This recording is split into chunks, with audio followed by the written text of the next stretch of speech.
The best solution is to not have a repeat of this dynamic. That's all I'm asking for. This dynamic is beginning to it's causing the morale to drop, and I want us to at least have a conversation, just a clear dialogue, not anything about director and employee, but just a human to human, person to person dialogue, because the dynamic and this breakdown in communication is just, it's not professional. We ought to be able to communicate like two adults without it feeling like one person is being a bully and the other person is just hanging on the other end because one person is dangling their job over their head. I would prefer to be able to come to you as just like a person who I respect and admire and have dialogues. And when I need help, I feel comfortable and confident in you being a leader that I can come to. But it seems that every time I try to bring an issue up with the tone or the disrespect or the dynamic, it is met with even more tones and disrespect and breakdowns in the dynamic. I can get this promotion over the finish line. I can do what I need to do to get the job done, because I've been getting the job done this entire time. But I don't want the repeat. Unclear. It hasn't been unclear. It hasn't been unclear. I'm being very it's not been unclear. The communication has been disrespectful. And there's a difference between the two. And I'm asking, and I shouldn't have to ask another adult to respect me as a human being. And that is all I'm asking for. I've been asking for that for months. Respect the way you speak to me. Respect the tone that you use towards me. Respect me as a human being enough to collaborate with me on these projects, these jobs, or even when there's something that's wrong. At least be willing to accept your role in certain things when things break down, and not just always want to push it all on me and push the responsibility of that on me when there is a clear breakdown in communication between the both of us that are causing certain things to deteriorate. Okay. I'm not quite sure of all the background information, the context associated with this exchange between her and her director. But clearly there is a communication problem between the two of them. And the funny thing is that in corporate America, or any job, any relationship, communication is probably the biggest issue. It's the one thing that will destroy a department, relationship. Communication is probably the most important. So it's imperative that both the director and the employee, the subordinate to some degree, communicate well. And that is the responsibility of both. It's the responsibility of both parties. Now, if the employee or the person of less authority feels that there is some type of communication gap there, I would always recommend that you go and jump on it as quickly as possible. And to some degree, it's your responsibility to do it. It's your responsibility. I know you are probably going to disagree and say that it's the manager or the director's responsibility. And I get where you're coming from, but from my perspective, if you recognize that there is a gap, and you being the subordinate, the employee, it is in your best interest to reach out and try to fix it. It is in your best interest to find out what's causing the gap, right? Is it something that you're doing? Is it the way that you're approaching some things? Is it something that your director is doing and how they're approaching certain things? And I would encourage you to take accountability, to look inside internally first. Too often we go and we look at the external side. We look at what other people are doing and not doing enough reflection on what our contribution was to that situation. So not saying that this is the case in this scenario, but too often we don't look at ourselves and hold ourselves accountable. There is probably a gap on both sides, right? And as the subordinate, I encourage you to do that. In this situation, she reached out. It sounds like she reached out to her manager, to a director, to try to have a conversation. I thought she did a great job. To be honest with you, I thought for the most part she did a great job. There was a moment in there that there was some over talking that could be perceived as disrespectful, but I get it. She was kind of fed up at that point, and she was going to get her thoughts off. And for me, being a manager, VP, I think it's important to allow that kind of exchange so that my employee does feel like that they can get their thoughts off. So a little over talking, but that's okay. Again, I think that she was kind of fed up and trying to get her thoughts off. But just remember, there's usually something on both sides.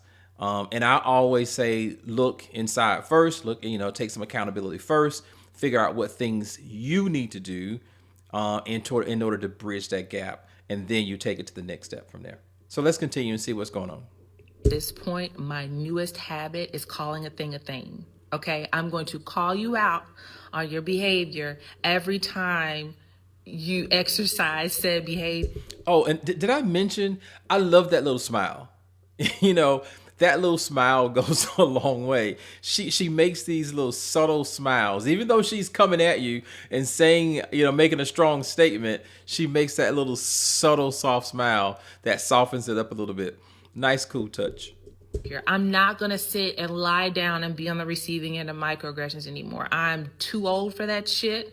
I'm done with that. I'm done with that. I do my job, and I guess sometimes I do it too well. And that ruffles feathers.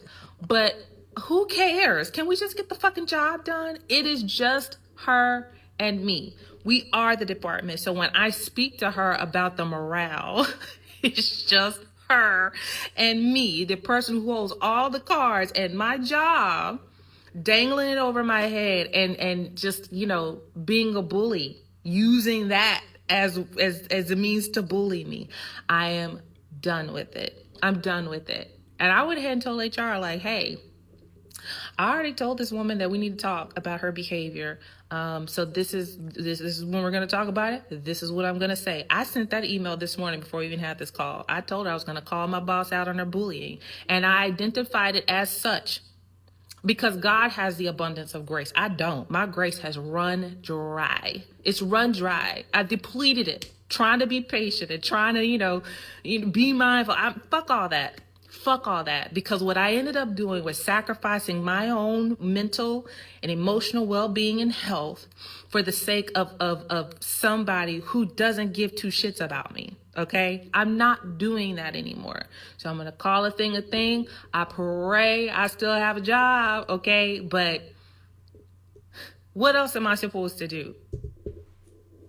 All right. So now the question is, what are you prepared to do? All right. So you say that you call HR. HR, cool. Great. Fantastic that you decided to go ahead and call HR. Got no problem with that. Just realize that HR is not your friend, right? HR is not your friend. It's positioned in a way to make you feel as if they are, but HR is there to protect the organization first and foremost. So I wouldn't get too caught up in the fact that you contacted HR. Now, what I will say is that she will know that you contacted HR. Even though things are supposed to be confidential, she will know that you contacted HR, right? And so I would hope that you have a lot documented, a lot of stuff documented. I hope that you have a lot of stuff documented, right? I hope that you are very, very careful about what the next steps are. You say that you hope that you have a job tomorrow. You probably will. I would think that you will. Doesn't move that quickly. But you may not in 6 months. Because some leaders, some managers will take this situation and they will try to improve, right? They'll look at themselves and say, all right, maybe I could have done something differently. A lot of them won't. A lot of them will say, nah, she's a troublemaker. She's not the type of person that I want on my team. I made a mistake bringing her on board. And so what they start doing is putting together a file.